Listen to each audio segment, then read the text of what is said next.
Charles Fox Parham, el padre de Pentecostés. En la segunda venida de Cristo, la iglesia será hallada con el mismo poder que tuvieron los apóstoles y la iglesia primitiva. El poder de Pentecostés es manifiesto en nosotros. La religión cristiana debe demostrarse. El mundo desea que se la mostremos. Entonces, que el poder de Dios sea manifiesto por medio de nosotros. Charles F. Parham dedicó su vida a restaurar las revolucionarias verdades de la sanidad y el bautismo del Espíritu Santo a la iglesia. Nota: al referirnos al bautismo del Espíritu Santo, en este capítulo, debe inferirse que la experiencia siempre va acompañada de la evidencia del hablar en lenguas. Los primeros 40 años del siglo XX contaron con la poderosa visita del mensaje pentecostal de este hombre, que cambió las vidas de miles de personas en todo el mundo. Los milagros que se produjeron en el ministerio de Charles Parham son demasiado numerosos para registrarlos. Miles de personas hallaron salvación, sanidad, liberación, y el bautismo del Espíritu Santo. Cuando, en 1901, él proclamó al mundo que el hablar en lenguas es la evidencia del bautismo del Espíritu Santo, las verdades pentecostales de la iglesia primitiva fueron maravillosamente restauradas, pero el evangelista pagó un precio por ello. Los ataques incesantes de persecución y calumnias que Parham soportó durante toda su vida hubieran destruido a otro que tuviera menos carácter, pero solo sirvieron para fortalecer la ya sólida determinación y la resuelta fe de Parham. Predica hasta que las vacas vuelvan a casa. Charles F. Parham nació el 4 de junio de 1873, después de su nacimiento en Muscatine, Iowa. Sus padres, William y Ann Maria Parham, se mudaron al sur, a Cheney, Kansas. Ellos se consideraban verdaderos pioneros y vivían como tales. Además de la dura vida de los pioneros, los primeros años de su infancia no fueron fáciles para el pequeño Parham. A los 6 meses de edad, lo atacó una fiebre que lo confinó a la cama. Durante los 5 primeros años de su vida, sufrió dramáticos espasmos, y su frente se hinchaba, haciendo que su cabeza aumentara anormalmente de tamaño. Cuando Parham tenía 7 años, su madre murió, aunque Parham tenía otros 4 hermanos. Al morir su amada madre sintió que la pena y la soledad lo abrumaban. El recuerdo del amor y la atención que su madre le había brindado durante su enfermedad lo volvió melancólico y pesimista. Al despedirse antes de morir, su madre lo miró y le dijo: «Charlie, pórtate bien». Allí, en presencia de Dios y de su madre moribunda, Parham prometió reencontrarse con ella en el cielo. Estas simples palabras hicieron una profunda impresión en él. Se dice que ellas influyeron en su decisión posterior de entregar su vida a Dios. El padre de Parham se casó, más tarde, con una joven llamada Harriet Miller, a quien toda la familia amaba y necesitaba mucho. Cuando Parham tenía 9 años, contrajo reumatismo inflamatorio, lo cual hizo que su cuerpo quedara lleno de nudos. Cuando esta enfermedad finalmente se retiró, su piel era totalmente transparente. Entonces comenzó a tener parásitos, y para combatirlos debieron darle medicamentos tan fuertes que carcomieron e hicieron desaparecer los tejidos que revestían las paredes de su estómago. Además, estos medicamentos atrofiaron su crecimiento durante 3 años. Además, a los 9 años de edad, Parham fue llamado al ministerio, dado que él y sus hermanos habían sido llevados a la escuela dominical desde sus primeros años de vida. Parham disfrutaba de una temprana conciencia de la presencia de Dios. Aún antes de convertirse, su pensamiento constante era: «¡Ay de mí, si no predicara el Evangelio!». Él, por lo tanto, comenzó a prepararse para el llamado de Dios por medio de la literatura. Aunque Kansas aún no estaba modernizada, y no había muchas bibliotecas en las cercanías, Parham logró sumar algunos libros de historia a su Biblia, y encontró otras formas de prepararse para el ministerio haciendo sus tareas y ayudando a sus hermanos. Mientras trabajaba con el ganado de la familia, Parham solía predicar sonoros sermones a las vacas, sobre diversos temas, desde el cielo hasta el infierno. Un rayo que traspasó mi ser. Parham jamás lamentó haber tenido que estudiar tanto por su propia cuenta. En realidad, esto fue una ventaja para él. Había tan pocas iglesias y pastores en el campo que, dado que nadie podía enseñarle lo contrario, estudió la palabra de Dios y la tomó literalmente. No hubo interferencias de teologías de creación humana en su doctrina, ni tradiciones que romper. Desde una edad temprana, hasta los 13 años, había oído los sermones de solo 2 predicadores. Fue durante una de estas reuniones que se convirtió. Parham creía que en el corazón de la persona convertida debía producirse un profundo arrepentimiento, pero se sentía vacío de tal experiencia emocional. Por eso, después de la reunión en la que fue salvo, mientras regresaba a su casa, comenzó a cuestionar su conversión. Estaba tan cargado y su corazón tan apesadumbrado que no podía orar, así que comenzó a tararear el himno Voy hacia la cruz, y al llegar a la tercera estrofa, Parham recibió inmediatamente la seguridad de su conversión. Tiempo después diría de esta experiencia: del cielo partió una luz superior al brillo del sol, como un rayo que penetró mi ser y conmocionó cada fibra en mí. A partir de ese momento, nunca se apartó del ancla de su salvación. ¿Vas a predicar? Después de su dramática conversión, Parham sirvió como obrero y maestro en la escuela dominical. Tuvo su primera reunión pública a la edad de 15 años, con notables resultados. Predicó durante un tiempo, y luego entró al Southwestern College, de Kansas, a los 16. Al comenzar la universidad, Parham tenía toda la intención de entrar al ministerio, pero notaba la falta de respeto y el disgusto con que el mundo secular trataba a los ministros en general, y escuchó historias sobre la pobreza que acompañaba al ministerio. Desanimado por estas historias, se volvió con gran interés hacia otras profesiones. Pronto, negó su llamado y comenzó a apartarse del Señor. Recordando sus traumáticas enfermedades infantiles, supuso que la medicina sería una buena carrera, y comenzó a estudiar para ser médico. Pero constantemente lo atormentaba el recuerdo de su promesa de hacerse misionero, y pronto contrajo fiebre reumática. Después de sufrir durante meses el ardor de esta fiebre, cuando estaba en cama, un médico lo atendió y declaró que estaba próximo a morir. Pero los meses que pasó postrado le habían hecho recordar las palabras que alguna vez resonaran en sus oídos. ¿Vas a predicar? ¿Vas a predicar? Una vez más se sentía urgido a responder a este llamado, pero no deseaba vivir en la pobreza que aparentemente era inevitable para los ministros de esa época. Entonces clamó a Dios: si me dejas ir a algún lugar donde no tenga que estar pidiendo dinero o rogar para ganarme la vida, predicaré. Estaba tan sedado con morfina que no podría pensar más palabras para orar, y comenzó a recitar el Padre Nuestro. Cuando llegó a las palabras hágase tu voluntad, así en la tierra como en el cielo, su mente se aclaró y pudo entrever la majestad de Dios. Tuvo un atisbo de cómo la voluntad de Dios se manifestaba en cada átomo de la creación y comprendió que la voluntad de Dios era sanar. Entonces clamó al Señor, orando: si tu voluntad se hace en mí, seré sano. Al pronunciar esta oración, cada articulación de su cuerpo se aflojó y cada órgano fue sano. Solo sus tobillos continuaron siendo débiles, pero sus pulmones estaban limpios y su cuerpo se recuperó. Muy poco después de su recuperación,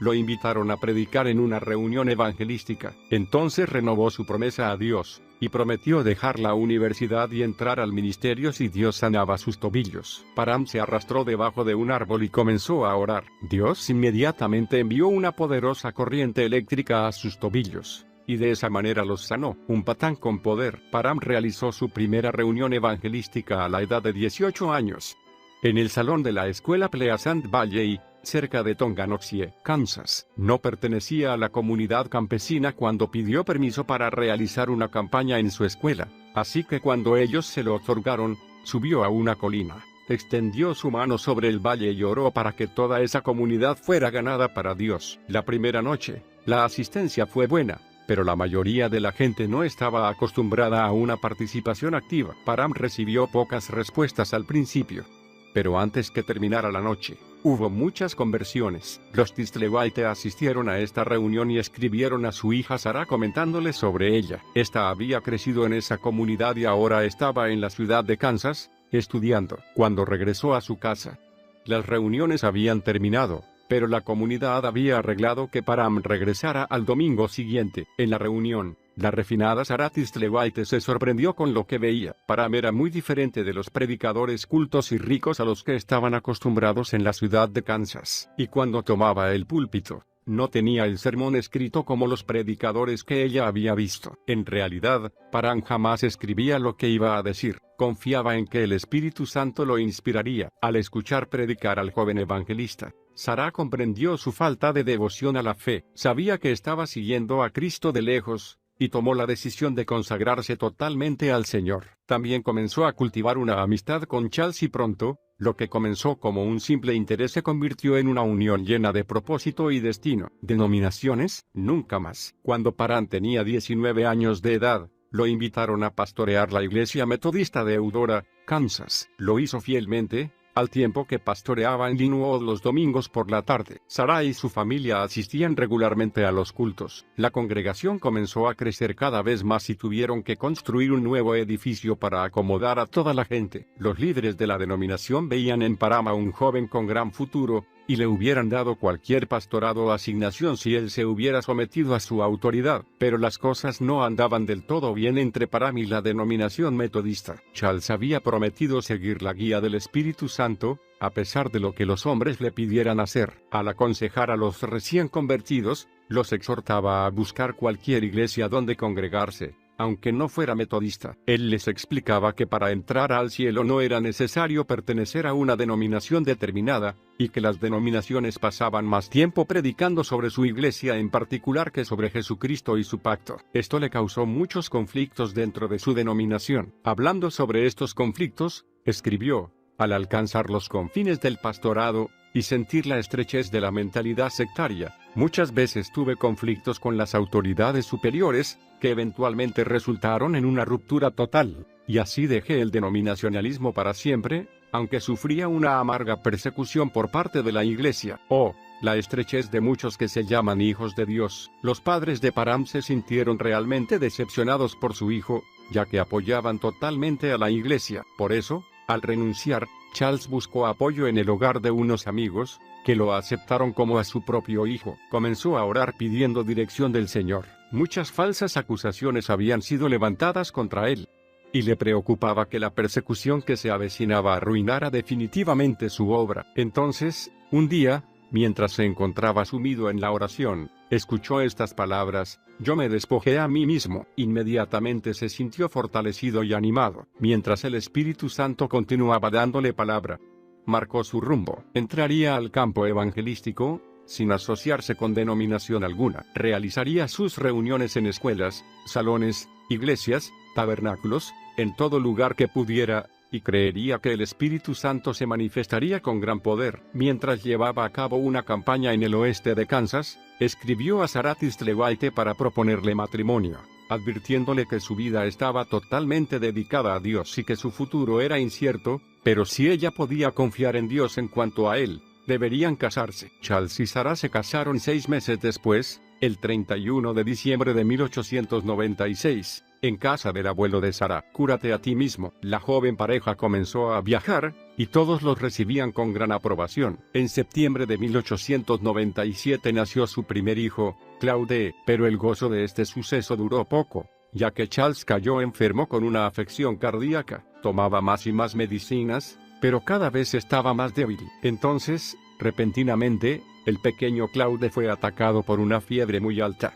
Los Parham caminaron de un lado a otro de la casa orando por el niño, pero sin resultados. El médico no podía diagnosticar la causa de la fiebre de Claude, y por lo tanto, no tenía cura para ella. Parham fue llamado a orar por otro hombre que estaba enfermo, y salió a verlo, aunque él mismo se sentía débil. Mientras oraba por este hombre, el texto, médico, cúrate a ti mismo, explotó en su interior, y mientras oraba, el poder de Dios tocó a Parham, y fue sanado instantáneamente. Parham se apresuró a regresar a su casa después de este incidente, y contó a Sarah lo que había sucedido. Luego oró por su bebé, y arrojó todas sus medicinas, prometiendo que jamás volvería a confiar en nada que no fuera la palabra de Dios. La fiebre abandonó el cuerpo de Claude, y el niño continuó creciendo sano. Quisiera aclarar algo aquí. El ministerio de Parham fue controvertido para quienes lo malentendieron. Él vivió en una época en que los médicos, en general, se oponían al Evangelio. Fue la fe personal de Parham la que lo inspiró a desechar sus medicinas. Él creía que confiar totalmente en la medicina era negar la sangre de Jesucristo y el precio que Cristo pagó en la cruz. Cuando se produce una revelación certera, la misma es invencible y siempre tendrá éxito. La profunda revelación de Parham se transfirió a su familia y en su hogar se prohibieron las medicinas. Pero en los casos de otras personas, él dejaba que ellas fueran quienes tomaran la decisión final en cuanto al uso de medicinas. Siempre habrá quienes sigan la inspiración de otro,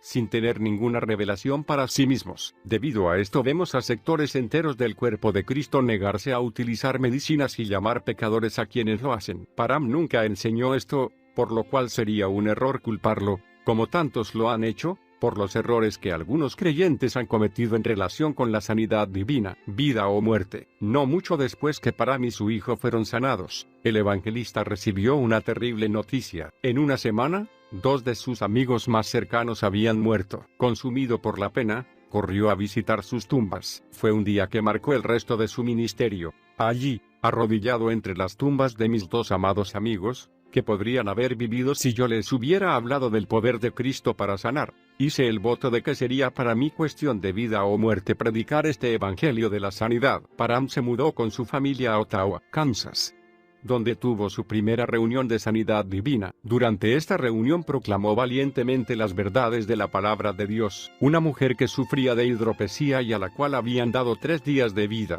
fue instantáneamente sanada. Una joven inválida, ciega y consumida, sintió que su pecho se abría como si lo partieran en 2, y fue completamente sanada. Dios también restauró su vista en forma inmediata, y la mujer pasó el resto de su vida ganándose la vida como costurera. Las verdades de la sanidad divina eran raramente predicadas en la iglesia de esa época. Dowie y Jeter tenían gran éxito, pero estas verdades eran virtualmente desconocidas en esta región del país, aunque no se podían negar los resultados. Muchos decían que el poder que se manifestaba a través de Param era del diablo. Las acusaciones hicieron que se encerrara para estudiar más en profundidad la verdad. Mientras oraba y estudiaba las Escrituras, descubrió que dondequiera que mirara, en la Biblia se hablaba de sanidad. Entonces comprendió que la sanidad, así como la salvación, se producía a través de la obra expiatoria de la sangre de Jesús, y a partir de ese momento, la persecución y las calumnias lo siguieron a todas partes. Entonces se le ocurrió una idea revolucionaria: él proveería un hogar de refugio para quienes buscaban la sanidad. Param estaba lleno de gozo. Un hogar de fe con todo. El Día de Acción de Gracias, en noviembre de 1898, nació una hija en el hogar de los Param. Sus padres la llamaron Esther Marie. No mucho después, Charles abrió su hogar de sanidad divina en Topeka, Kansas, al cual él y Sarah llamaron Betel. El propósito del lugar era proveer una atmósfera hogareña a quienes confiaban en Dios para su sanidad. La planta baja tenía una capilla,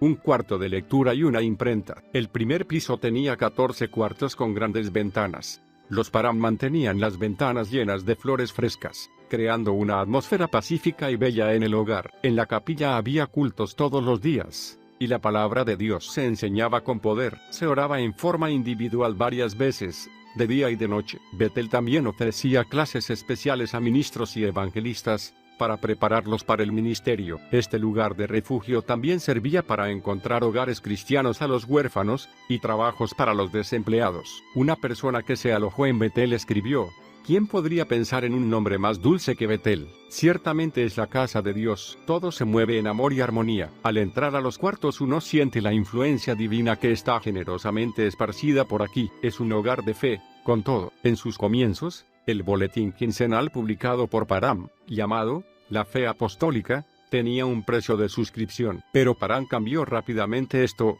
pidiendo a sus lectores que leyeran Isaías 55:1 y luego ofrendaran según como sintieran del Señor. El boletín publicaba maravillosos testimonios de sanidades y muchos de los sermones con los que se enseñaba en Betel. Param siempre creyó que Dios proveería para el sostén económico de Betel. Cierta vez, después de un día de duro ministerio, comprendió que debía pagar la renta al día siguiente y no tenía el dinero necesario. Cansado, miró al cielo y dijo al Señor que él tenía que descansar, y que sabía que Dios no le fallaría. A la mañana siguiente, un hombre apareció en Betel, diciendo: repentinamente desperté pensando en usted y en su obra, y no pude dormir hasta que prometí traerle esto. Era la suma exacta de lo que debían pagar de renta. Otra vez, Param solo tenía parte del dinero necesario para pagar una boleta que había vencido. Así que fue hacia el banco para pagar lo que tenía, y mientras iba hacia allí, pasó un conocido que le prestó algo de dinero. Cuando Param llegó al banco,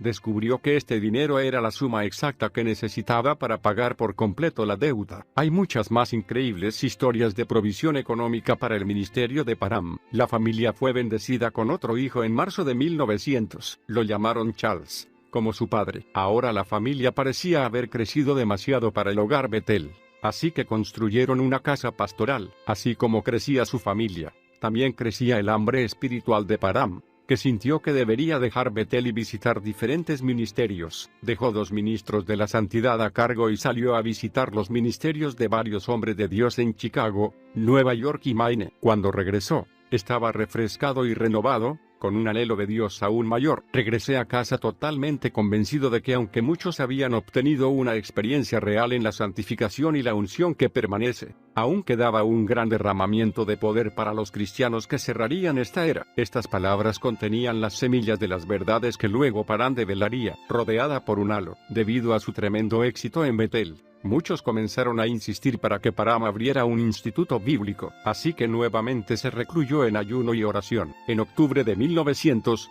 obtuvo una hermosa estructura en Topeka, Kansas, con el fin de comenzar allí un instituto bíblico, y la llamó Stones Fall, y el estilo del edificio iba a ser el de un castillo inglés. Pero el constructor se quedó sin dinero antes de completar el estilo de la estructura. La escalera que unía a la planta baja con el primer piso estaba hecha de finas maderas de cedro, madera de cerezo, arce y pino. El segundo piso se terminó con madera común pintada. El exterior del edificio estaba recubierto de ladrillos rojos y piedra blanca, con una escalera caracol que llevaba a un observatorio. Otra puerta llevaba desde allí a un pequeño cuarto llamado Torre de Oración. Los alumnos se turnaban para orar durante 3 horas por día en esa pequeña torre. Cuando se dedicó el edificio, un hombre miró hacia afuera desde la Torre de Oración y vio una visión por sobre Stones Fall, un vasto lago de agua fresca a punto de rebosar, que contenía agua suficiente para satisfacer toda sed. Esta visión sería luego confirmada como una señal de lo que estaba por venir.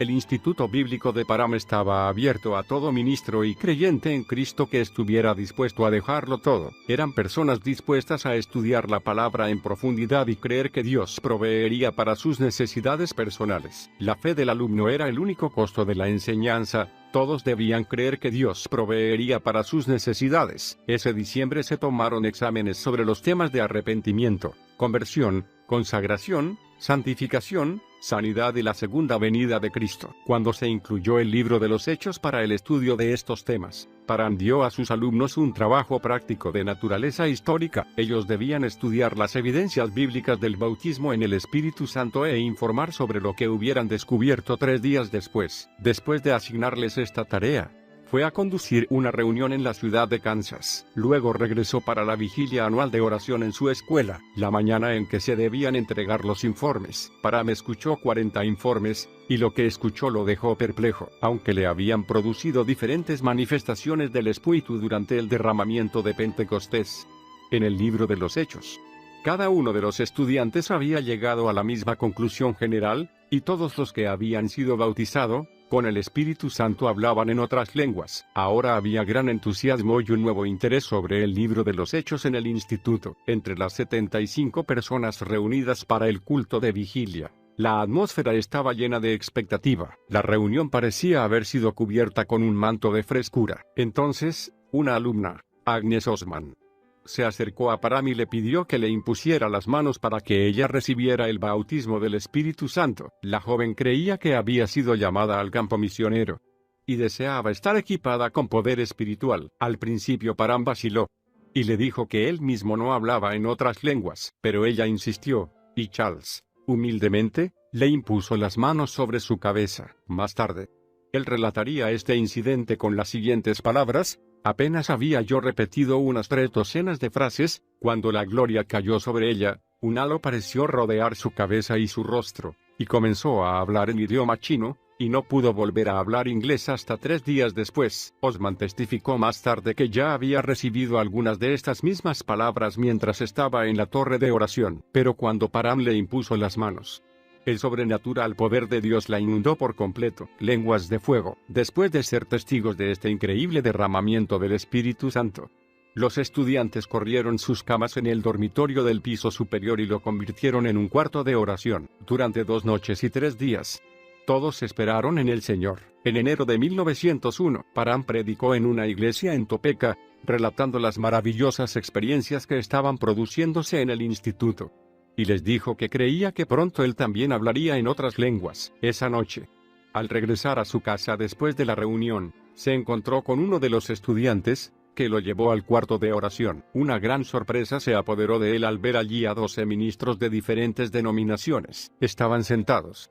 arrodillados o de pie, con las manos levantadas, y todos hablaban en otras lenguas. Algunos temblaban bajo el poder de Dios. Una anciana se acercó para relatarle que, momentos antes que él entrara al cuarto, lenguas de fuego se habían posado sobre sus cabezas. Abrumado por lo que había visto, Parán cayó de rodillas detrás de una mesa, alabando a Dios. Entonces le pidió que le diera a él esa misma bendición, y al hacerlo, escuchó claramente el llamado de Dios a que se plantara firmemente en el mundo para revelar la verdad de este tremendo derramamiento donde quiera que fuera. Este visionario ministro también pudo ver las terribles persecuciones que conllevaría su llamado, pero calculó el costo y decidió obedecer, así como había obedecido al proclamar la sanidad divina. Fue entonces que Charles Parham mismo fue lleno del Espíritu Santo, y habló en otras lenguas. En ese mismo instante sentí que algo se torcía en mi garganta, y la gloria cayó sobre mí, y comencé a adorar a Dios en la lengua sueca, que luego se transformó en otros idiomas y continuó. Pronto,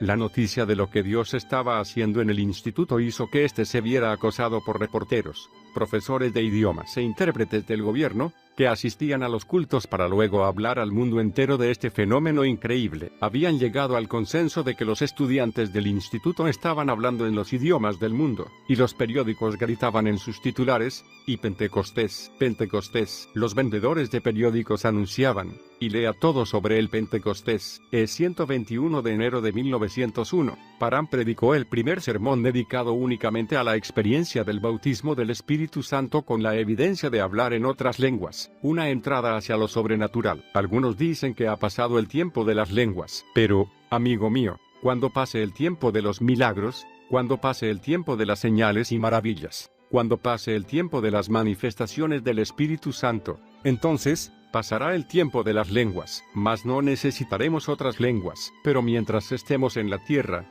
estas cosas permanecerán. El libro de los Hechos continúa siendo vivido en la vida de la iglesia actual. Lo único que ha pasado es el tiempo de los sacrificios de corderos, porque Jesús cumplió con el sistema del derramamiento de sangre y quitó el velo que separaba al hombre de Dios. Orar en otras lenguas será el nacimiento de la voluntad de Dios en tu espíritu. Ya no dependerás de tu intelecto ni de la dirección de los demás. Sabrás por ti mismo cuál es la voluntad del Padre para tu vida. Algunas veces, nuestra vida de oración se ve limitada por nuestro idioma, y no siempre sabemos cómo orar por una situación. La palabra nos dice que orar en el Espíritu, o en lenguas, nos permite orar la voluntad perfecta de Dios en toda situación.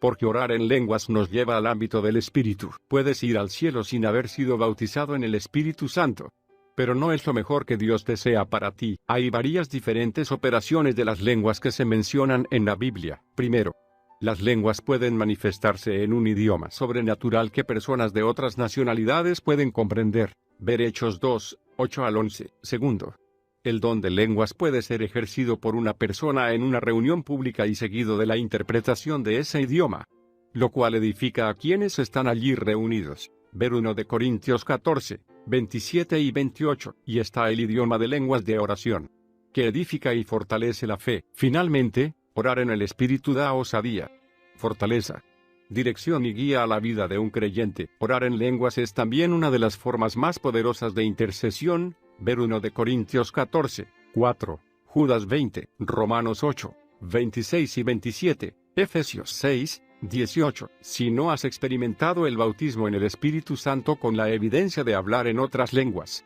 pide fervientemente a Dios que te lo dé. Hablar en otras lenguas no es solo para algunos, es para todos.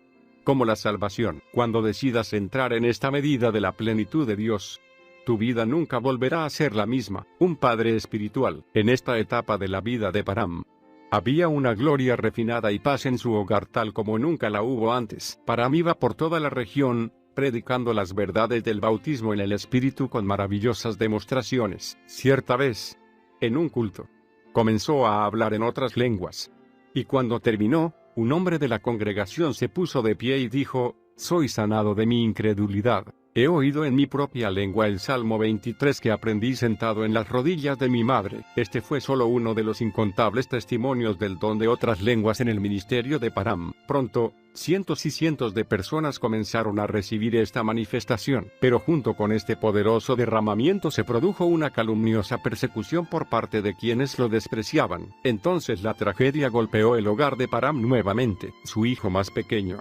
Charles murió el 16 de marzo de 1901. La familia se sintió agobiada por la pena. Su dolor se profundizó aún más cuando quienes los atacaban los acusaron de contribuir a la muerte de su hijo, y muchos que amaban a la familia, pero no creían en la sanidad divina, hicieron crecer su tristeza al aconsejarles que olvidaran sus creencias en esa área. Pero en toda esta prueba, los Parham mostraron una tremenda fortaleza de carácter al decidir que mantendrían sus corazones sensibles al Señor y ganarían esta prueba de fe. Por lo tanto, Parham continuó predicando con mayor fervor aún el milagroso Evangelio de Cristo por todo el mundo. En el otoño de 1901, el Instituto Bíblico en Topeka fue vendido sin que Parham lo supiera, para ser dedicado a usos seculares. Parham advirtió a los compradores que si lo destinaban a un uso secular, el edificio sería destruido. Ellos ignoraron su advertencia profética, pero a fines de diciembre Parham recibió la noticia de que el edificio había sido totalmente destruido por un incendio. Después que se vendió Stones Folly,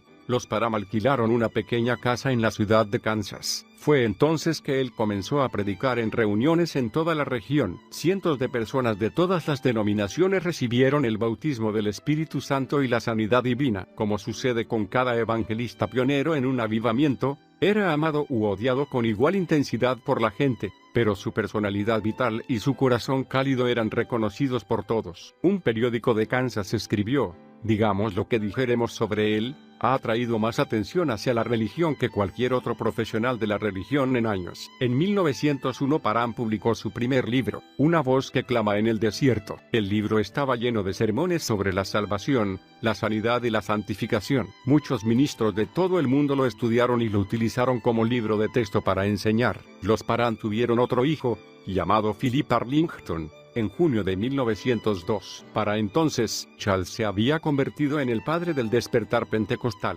y cuidaba constantemente a sus hijos espirituales para ayudarlos a crecer en la verdad. Tuvo su primer enfrentamiento con el fanatismo en 1903, cuando predicó en una iglesia donde se produjeron manifestaciones carnales, fuera de orden. La experiencia agregó una nueva dimensión a sus enseñanzas. Aunque jamás se permitió ser llamado líder del movimiento pentecostal, Parham se sentía personalmente responsable de controlar que el bautismo del Espíritu Santo se manifestara según la palabra. Por eso se dedicó a estudiar la personalidad del Espíritu Santo, y hablaba decididamente en contra de cualquier cosa que se opusiera a lo que había aprendido. Quizá fue esta pasión personal la que lo motivó a criticar las manifestaciones de Azusa en años posteriores. Predica en grandes trozos. En el otoño de 1903, los Parham se mudaron a Galena, Kansas, y levantaron una gran carpa. La misma tenía capacidad para 2,000 personas.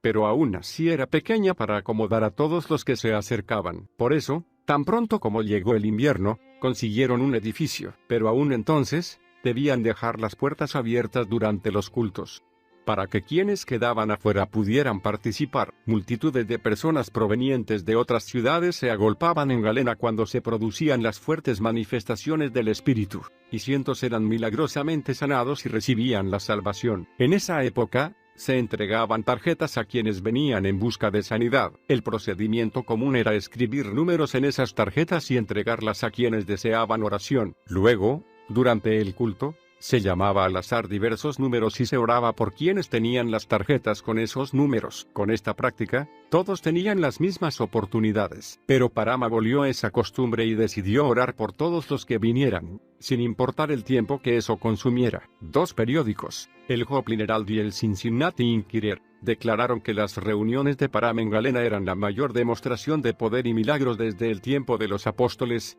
y escribieron muchos.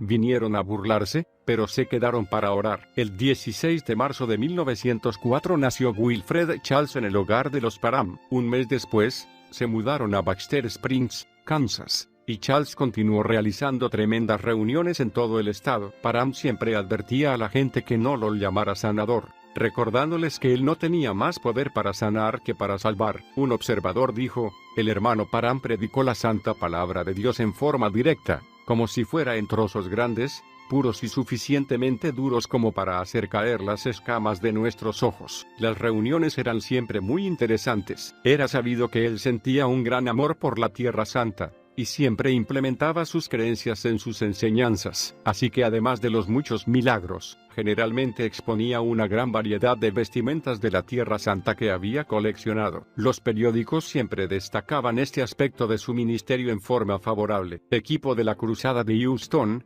Texas, 1905. En 1905, Parham viajó a Orchard, Texas, en respuesta a la invitación de algunos creyentes que habían asistido a sus reuniones en Kansas y habían orado fervientemente para que él fuera a su región. Mientras ministraba, hubo tal derramamiento del Espíritu, que esto inspiró a Parham para realizar sus días de campaña. Estos eran series de reuniones que se planeaban y realizaban estratégicamente en diferentes lugares de los Estados Unidos. Cuando regresó a Kansas, muchos obreros se ofrecieron voluntariamente para ayudar en las reuniones. Todo es grande en Texas. El primer día de campaña se realizó en Houston, Texas. Parham y 25 obreros realizaron esta campaña en un lugar llamado Brin Hall, donde se los había promocionado como no pertenecientes a denominación alguna, y se había invitado a cualquiera que deseara experimentar más del poder de Dios a asistir. Los periódicos disfrutaron con la novedad de la exposición de trajes de Tierra Santa que traía Parham, y comentaron en forma decididamente favorable todos los milagros que se producían.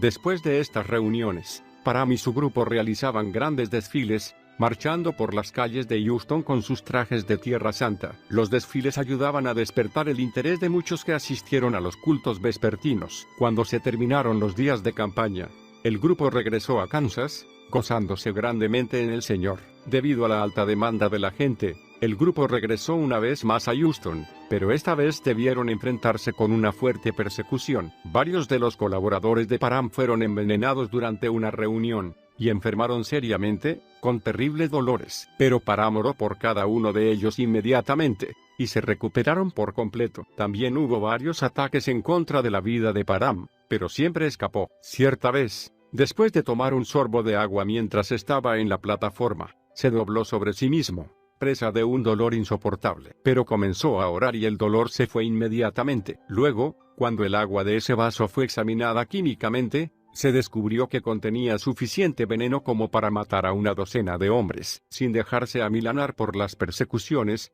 Parham anunció que abriría un nuevo instituto bíblico en Houston, y mudó su sede allí en el invierno de 1905. El instituto se sostenía de igual manera que el de Topeka, por medio de ofrendas voluntarias. Los estudiantes no debían pagar cuota alguna, y cada uno debía creer que Dios proveería lo necesario. Se decía que en el instituto reinaba un orden militar y que cada persona comprendía cómo trabajar en armonía. Los institutos de Parham nunca pretendieron ser seminarios teológicos. Eran centros de capacitación donde se enseñaba las verdades de Dios en la forma más práctica posible, con la oración como ingrediente clave. Muchos ministros salieron de esos institutos para servir en diferentes lugares del mundo. En Houston, Parham conoció a William J. Seymour. Hasta este momento, las leyes Jim Crow impedían que blancos y negros asistieran juntos a la escuela, y las reuniones de Parham eran segregadas. Pero únicamente porque no había negros que quisieran asistir al instituto. Esto es, hasta que apareció Seymour. Su humildad y su hambre de la palabra conmovieron de tal manera a Parham que decidió ignorar las reglas racistas de su época. Seymour obtuvo un lugar en el instituto, donde experimentó las verdades revolucionarias del bautismo del Espíritu Santo. William Seymour se convertiría luego en el líder de la obra misionera de la calle Azusa, en Los Ángeles, California. Después que su histórico instituto bíblico en Houston se cerró, Parham se mudó nuevamente a Kansas con su familia, y el 1 de junio de 1906 nació Robert, su último hijo. Continuaba realizando reuniones en todo el país y era muy solicitado. En este tiempo recibió cartas de Seymour, pidiéndole que fuera a la obra misionera de Azusa, en Los Ángeles. Se dice que Seymour le escribió urgentes cartas pidiéndole ayuda, ya que manifestaciones espiritistas, fuerzas hipnóticas y contorsiones carnales se habían desatado en las reuniones. Él deseaba que el señor Parham acudiera rápidamente y le ayudara a discernir entre lo real y lo falso. A pesar de estos ruegos, Parham sintió que el Señor lo impulsaba a realizar una campaña en la ciudad de Sion, en Illinois, caminando sobre las aguas de Sion. Cuando Parham llegó a Sion, encontró a la comunidad muy angustiada. Dowie había sido desacreditado en su ministerio allí, y otros estaban tomando control de la ciudad. Había una gran opresión sobre la ciudad. Dado que personas de todas las naciones y de toda condición había invertido su futuro en las manos de Douye, desanimada y quebrantada, esa gente había perdido toda esperanza. Parham vio esto como una maravillosa oportunidad para traer el bautismo del Espíritu Santo a Sion. No se le ocurría mayor bendición o gozo que presentar la plenitud del Espíritu Santo a estas personas. Cuando llegó, se encontró con una fuerte oposición, y no pudo conseguir un edificio donde llevar a cabo las reuniones. Todas las puertas de oportunidades parecían cerrarse, pero finalmente, ante la invitación del administrador de un hotel, pudo preparar una reunión en un salón privado. A la noche siguiente, la gente llenaba 2 salones y el pasillo, y el número de asistentes siguió creciendo. Pronto comenzó a realizar reuniones en los mejores hogares de la ciudad. Uno de estos hogares fue el del gran evangelista y escritor, F. Bosworth. El hogar de Bosworth literalmente se convirtió en un salón de reuniones durante la estadía de Parham. Cada noche, dirigía 5 reuniones en 5 hogares.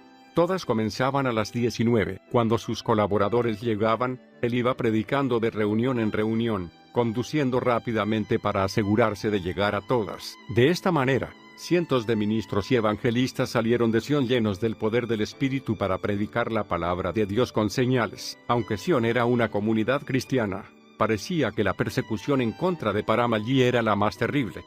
Los periódicos aprovecharon la noticia, publicando que el profeta Parham había tomado la tierra del profeta Douye. Douye mismo salió al ruedo a criticar el mensaje y las acciones de Parham. El nuevo sobreveedor de Sion, Wilbur Bolívar, estaba ansioso porque Parham abandonara la ciudad. Bolívar le escribió preguntándole cuánto tiempo pensaba quedarse en Sion. Este replicó: tanto como el Señor desee que me quede. En octubre de 1906, Parham sintió que Dios lo liberaba de su tarea en Sion y se apresuró a ir a Los Ángeles para responder al llamado de Seymour. Historia de Los Ángeles. Parham había escuchado que Seymour había ido a Los Ángeles con un espíritu humilde. Quienes eran de Texas y se habían mudado a Los Ángeles con Seymour estaban impresionados por su capacidad. Era claro que Dios estaba haciendo una obra maravillosa en su vida, pero también era claro que Satanás estaba tratando de hacerla pedazos. Dado que Seymour había estudiado en el instituto de Parham, este se sentía responsable por lo que estaba sucediendo. Las experiencias de Parham en Azusa le hicieron comprender mejor lo que era el fanatismo. Según él, había muchas experiencias genuinas de personas que habían recibido el verdadero bautismo,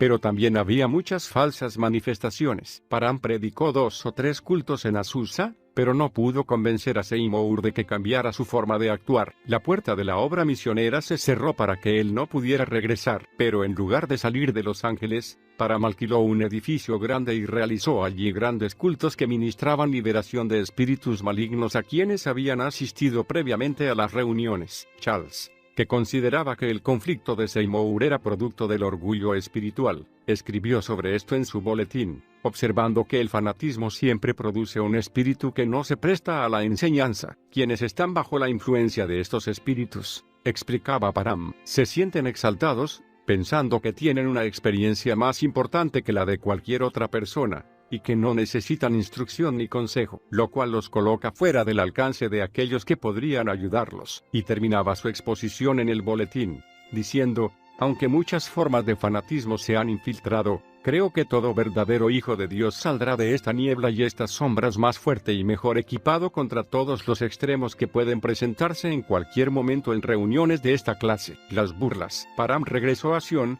proveniente de Los Ángeles, en diciembre de 1906, y al no poder conseguir un edificio, levantó una gran carpa en un terreno vacío. Las reuniones contaban con una asistencia de aproximadamente 2,000 personas. En la víspera de Año Nuevo, predicó durante 2 horas sobre el bautismo del Espíritu Santo, y produjo tal entusiasmo que varios hombres se acercaron a él con la idea de formar un movimiento y una gran iglesia. Parham se opuso a la idea, y les dijo que él no estaba allí para obtener ninguna ganancia personal, sino para traer la paz de Dios que reemplazara la opresión que había sobre la ciudad. Parham creía que los Estados Unidos ya tenían suficientes iglesias, y dijo que lo que Sion necesitaba era más espiritualidad en las iglesias que ya tenía. Sentía que si su mensaje tenía valor, la gente lo apoyaría sin necesidad de una organización. Lo preocupaba que los grupos que giraban alrededor de la verdad del bautismo del Espíritu Santo desarrollaran finalmente un objetivo secular y mundano. Después de confrontar estos temas,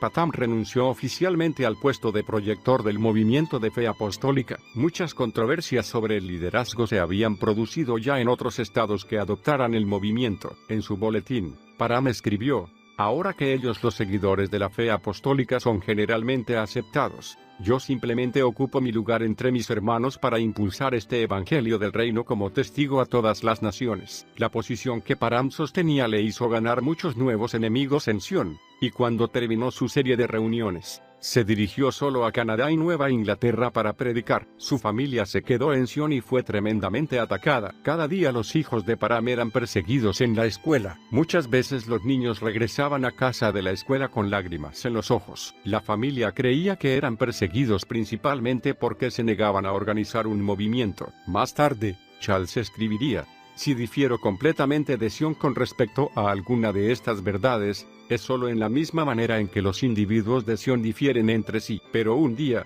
la señora Param recibió una inquietante carta de un habitante de Sion que amenazaba a su esposo en forma escandalosa. Ella denunció la carta, diciendo que era una mentira, pero la persecución y la situación se volvieron tan terribles que decidió llevar a sus hijos de regreso a Kansas. Las llamadas del infierno. El escándalo. Aquí es donde llegamos a la más grande controversia en la vida de Charles Param. Es obvio que tenía muchos enemigos en prominentes organizaciones cristianas, pero su principal antagonista era Wilbur Bolivar, el sobreveedor general de Sion. Después que Param renunciara públicamente como proyector del movimiento de fe apostólica, circularon varios rumores en los círculos pentecostales, asegurando que Param había sido arrestado por inmoralidad sexual. El periódico Waukegan Daily Sun sugirió que su repentina partida de Sion se debía a misteriosos hombres, de los que se decía que eran detectives, que estaban dispuestos a arrestarlo por algún cargo igualmente sospechoso. Luego el periódico admitió que esta información se había basado en un rumor y que el departamento de policía de Sion no sabía absolutamente nada sobre el incidente, pero el daño ya estaba hecho. En el verano de 1907, Param estaba predicando en una ex obra misionera de Sion ubicada en San Antonio, cuando una historia que había aparecido en San Antonio Light se convirtió en noticia a nivel nacional. El titular decía: evangelista arrestado. C. F. Param, principal evangelista en reuniones realizadas aquí, es llevado bajo custodia. El artículo decía que Param había sido acusado de sodomía, que era un delito según la ley de Texas, y que había sido arrestado con su supuesto compañero, J. Jordan, quien supuestamente había sido liberado, al igual que él, después de pagar $1000. Param, enfurecido, se defendió inmediatamente. Contrató un abogado, C. A. Davis, y anunció que su antiguo némesis, Wilbur Bolivar, había urdido una elaborada trampa. Param estaba seguro de que Bolivar estaba furioso por una iglesia de la ciudad de Sion en la que Param había predicado cierta vez, y que había pertenecido a Sion, pero luego se había unido al movimiento de la fe apostólica. Param prometió limpiar su nombre indignado, se negó a dejar la ciudad, pero su señora, habiendo leído previamente los rumores en una carta en Sion, salió de Kansas con destino a San Antonio. El caso jamás llegó a la corte y el nombre de Param desapareció por completo de los titulares de los periódicos seculares tan pronto como apareciera. No se realizó nunca ninguna acusación formal, y a la fecha, no hay registro alguno del incidente en el tribunal del condado de Bexar, pero los periódicos religiosos no fueron tan bondadosos con Param como lo habían sido los seculares. Esta prensa parecía conseguir aún más detalles sobre la relación. Dos periódicos que se tomaron libertades con la historia fueron el Burning Bus y el Sion Herald, el periódico oficial de la iglesia de Wilbur Bolivar en Sion. Se decía que estos periódicos citaban información del San Antonio Light, junto con un relato de un testigo ocular de las supuestas acciones impropias de Param, incluyendo una confesión escrita, pero cuando se investigó en profundidad, se descubrió que los artículos citados en el Herald y el Bus nunca habían aparecido en el periódico de San Antonio. También se supo que el escándalo había sido publicado solamente en ciertas áreas, y que las fuentes podían ser rastreadas hasta el Sion Herald. Si el rumor recorrió todo el país, fue porque viajó a través de la viña del Señor. Sin duda, parece que Bolivar estaba aprovechando al máximo el escándalo, y no dejaba piedras sin remover, aunque nadie pudo señalar directamente a Bolivar como instigador de las acusaciones. Se sabía que ya en otras ocasiones él había esparcido rumores de inmoralidad en contra de sus principales rivales. Además de Param, Bolívar había lanzado varios ataques verbales sobre sus asociados en Sion, llamándolos adúlteros e inmorales. Los colaboradores de Parham intentaron iniciar acciones legales con las autoridades de los Estados Unidos por difamación ilegal,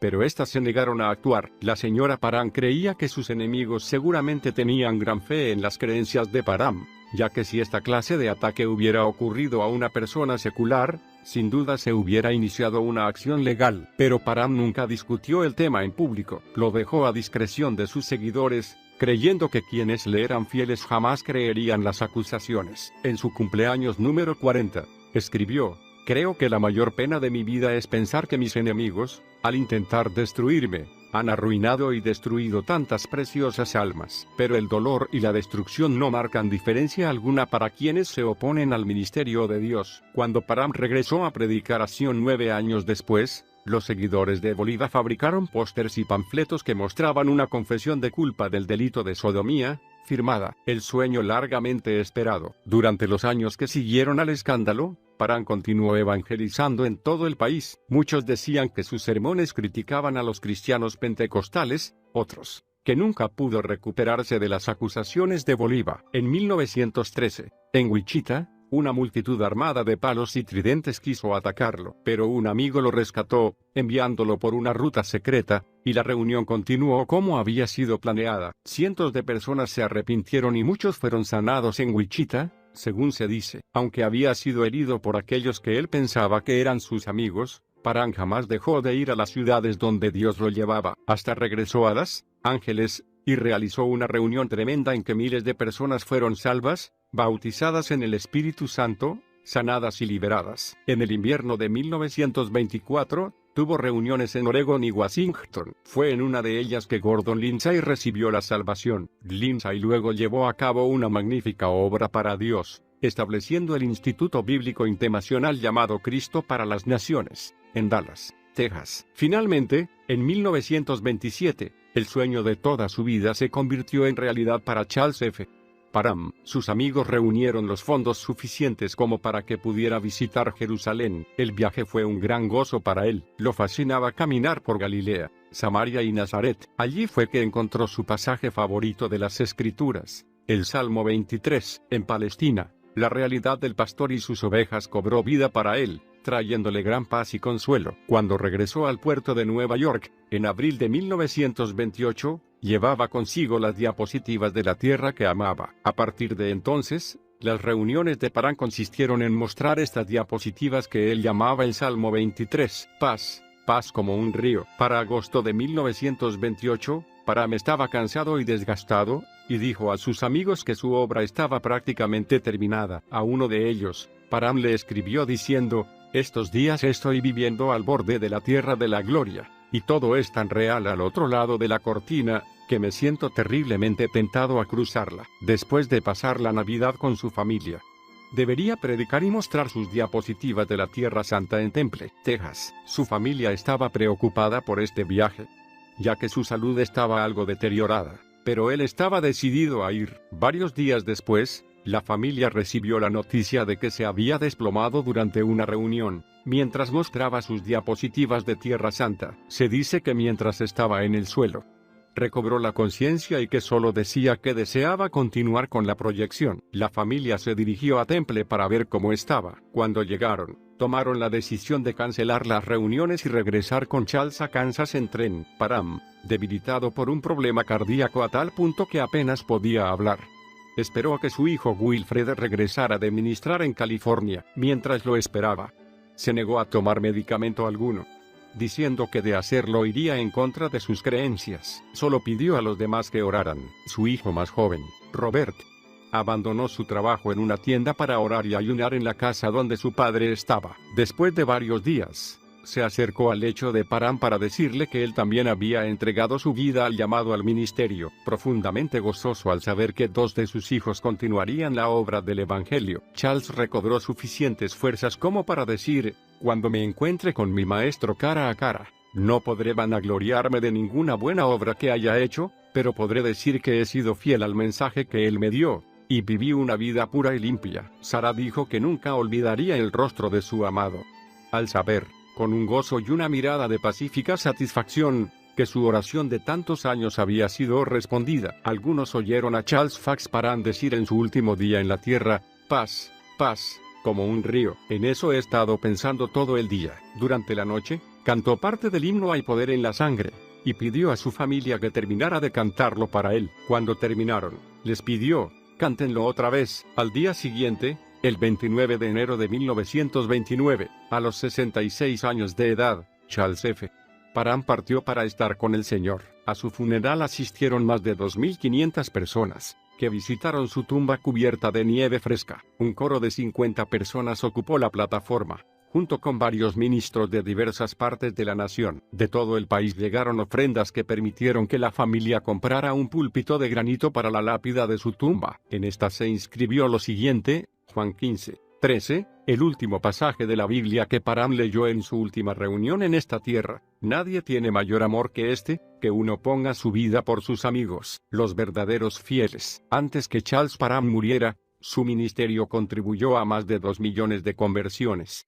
Directa o indirectamente, las multitudes que asistían a sus reuniones con frecuencia ascendían a más de 7.000 personas. Y aunque algunos hablaron en lenguas mucho antes de Topeka, Kansas, fue Parham el pionero de esta verdad de las lenguas como evidencia del bautismo del Espíritu Santo. Su vida ejemplifica la dura realidad de la persecución y el conflicto que siempre acompañan a los líderes de avivamientos enviados por Dios. Aunque varios hombres trataron de destruirlo, no pudieron tocar el pilar de fortaleza que se levantaba en su espíritu. Las calumnias que lo acosaron jamás lograron que se apartara de su llamado, y cuando dejó la tierra, lo hizo porque lo deseaba. Aunque algunos no aceptan el ministerio de Parham debido a su apoyo al Ku Klux Klan, la mayoría lo recuerda por su amor sacrificial y, principalmente, por su fidelidad. El mayor clamor de Dios es que seamos fieles a su plan, y Charles Fax Parham no podía vivir otro plan que el que Dios había marcado. La fidelidad siempre soporta el conflicto que aparece para desafiarla. Dios nos ha llamado a un área de servicio, sea que estemos en medio de las masas o ante los pocos que integran nuestra familia.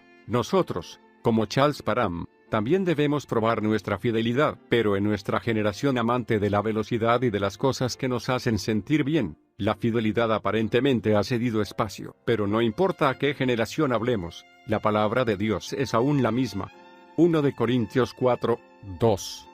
Dice que la fidelidad es un requisito para todos los creyentes. Creer en la palabra de Dios, y confiar en que Dios cumplirá las promesas que nos ha hecho, a pesar de los conflictos de la vida, nos hará fieles. Cuán maravilloso será escuchar al Señor decir, bien, buen siervo y fiel, en lugar de escucharlo decir simplemente, y bien. Te desafío hoy a que consideres tu vida, evalúes el costo, y analices cuál es tu posición en el área de la fidelidad. Te desafío a saber qué es lo que crees, y a qué te opones, y permanecer fiel a esas convicciones. Demuestra la vanguardia de la verdad a las naciones de la tierra, y no permitas que se te considere uno más de los perseguidores, los envidiosos, los despreciativos. Sea cual fuere tu llamado en la vida, sé genuino y quédate del lado de Dios. Sé fiel.